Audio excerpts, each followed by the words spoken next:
So we just came up with this prototype GH5 cage, and there's a lot of cool stuff we did to keep it as light as possible and as usable as possible.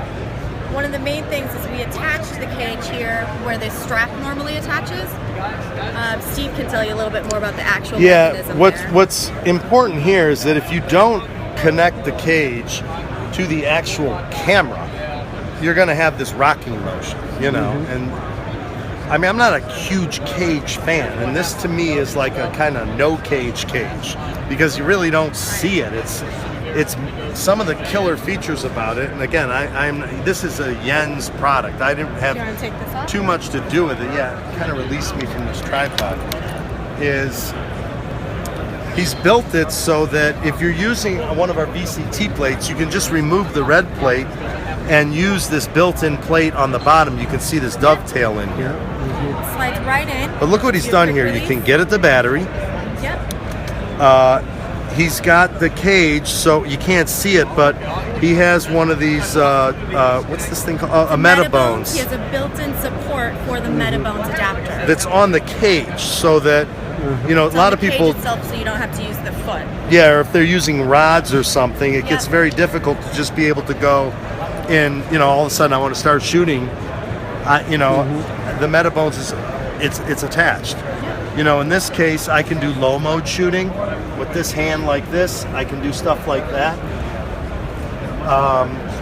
You also have this other handle, which can be removed or it can be adjusted or whatever. But I'm not again, you know, there's different kinds of shooters for different kinds of stuff. I like the idea that I can hunker down and do shots with this. If you're doing these kinds of shots, you're going to have a wide lens because I'm going to want to be able to kind of do this sort of stuff without having to, I'm going to need a lot of depth of field to do that. Otherwise, I'm going to be operating it more like this, which is still pretty stable, you know. And we've done shots like this, you know. Jens and I did a boxing scene once with kids, so this low mode was great. Kids were throwing punches at the camera. Obviously, it was choreographed. We didn't want anybody to get hurt. But, you know, you can do some really nice stuff like this. And you can hold the camera, you know, it's actually quite comfortable. And I think this is an impressive cage. I mean, he also built in, it's got rail here.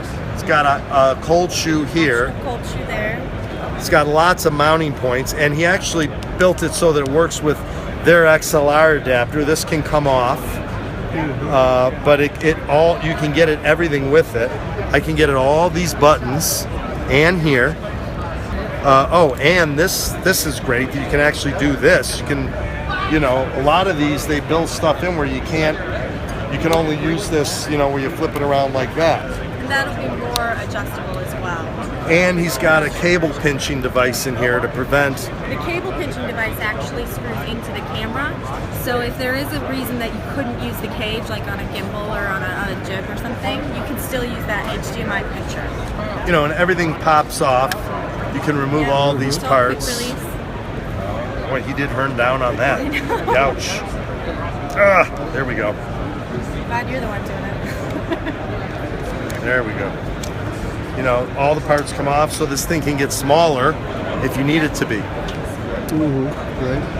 So, like I said, not a huge fan of cages, but this one is the no cage because it's so small that you really don't notice it. But the key features, that Metabones thing is pretty key, and not having to have it be rod-based, although it can be rod-based. Like I said, if this tripod plate comes off, it'll slide right in place of this red plate here, and you now have a shoulder system. Well, thanks for having us. Yeah, this is great. I'm Steve Weiss. Kim Hutchinson. And we're with Zacuto.